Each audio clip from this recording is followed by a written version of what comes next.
I have 10 minutes, and in 10 minutes, I'm going to show you your country the way you've never seen it, or the way you've seen it but did not really perceive it. So, this Toronto from an immigrant's eye. I've been in Canada 5 years, so it's from, the first part is published in this one.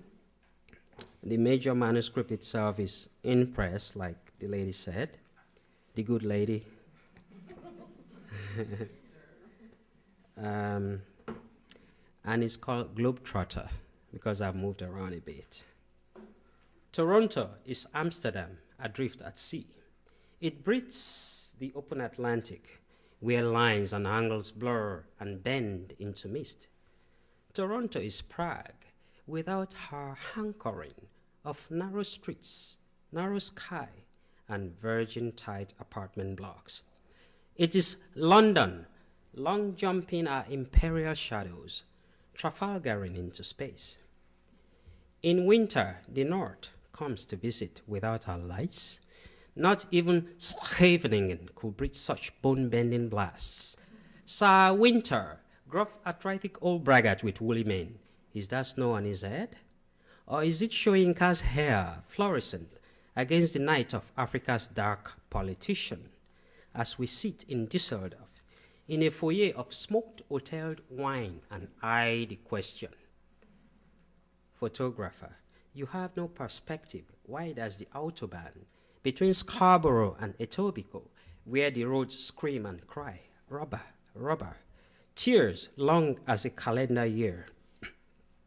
And look where the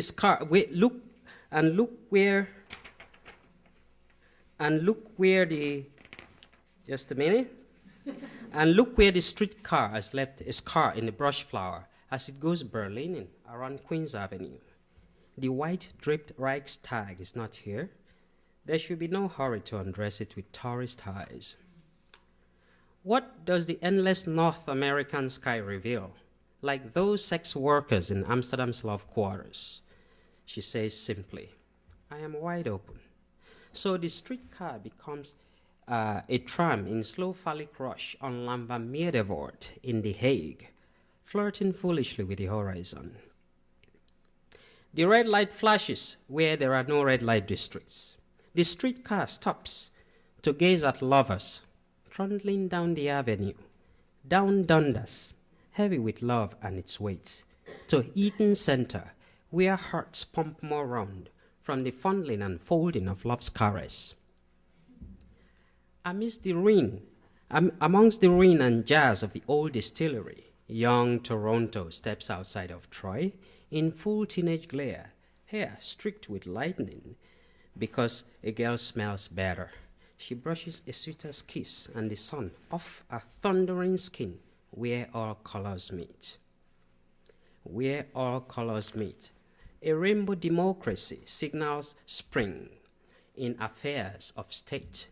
Our liberal estate weathers a conservative thaw as spring-spruced statues sparkle.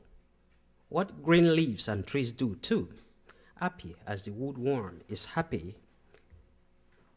A yielding of earth leaves soft patch for migrant foot, plucked from far-flung places, much like slugs, mud plucked, shelled in silt, snow-cracked hills in seasonal sludge, frost-sutured foot, scalpel pared to true bureaucratic ache, across equators, inch for every inch, each foot widened with pain, 12 inches deep, with each official inch towards Canada. Tender foot. Toronto is soft landing and gauze. 12 inches, make 1 foot, lift arithmetic to the street. Is the equation of man or maiden.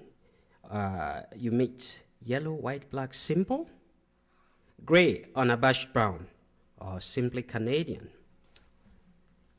Silly, as Alamein or Sudan is silly. Hue of eye or hair, chin cleft or brow bend, scaled in different ridges, is SSS silly. Uncivil pack dog howls inane civet cat mewling on Canadian. I love this part, personally. Listen.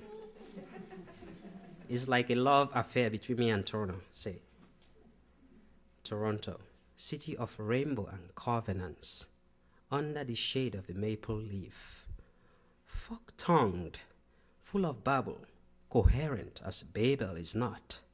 Cubist dream, city within, where to take root, germinate and flower, you must upturn your soil and soul, tender foot, be firm graft, new node, become a branch on a maple tree. And let green laughter tree between neighboring Joels jostle together on mosaic streets, thick, thin, full dimpled cheeks, paper pale or ruddy brown, black, not from bruising, not Christ-like palm, pittering the severed hair of peace, pittering out, deafened by bomb blast Baghdad, thunder in Kabul, brawls in Paris, race rage in Dessau, bombs in Beirut, rockets in Gaza, wailing in Israel, touched walls that flicker, melt, dissolve in candle excitement, and are blown out. Here, that's in Canada, here you may turn the other cheek and not be you may turn the other cheek amongst your train laugh, many timbered, and not be impaled by hate's spiked planks, but only redistribute hair, long it up larynx, hair streaming over tongue, made warm to expand, lumber up and down your tree-trunk torso, till you shake limb after trembling limb, explode amongst the branches, hair and treetop flying, as sweat and a commotion of nest-deserting birds fly out of your lift body, gripped at the root of being by wind, and bent double, you broke wind, old. Consider solemn these howls of ease and peace, treed like plinth into Canadian knowledge of self, guffaws nervous in the direction of extinguishing walls. Laughter that collapses amongst the giggles, hang tremulous between the teeth, suppressed quake, skein rumble, fissuring the frozen sour face of Lake Ontario. In nuclear frost from meltdown downtown, Big Bang, as nervous young guns of nerve-racked Jane and Finch barrel together, the shotgunned hands of New York and Chicago take ruined aim, shoot down Covenant and Rainbow,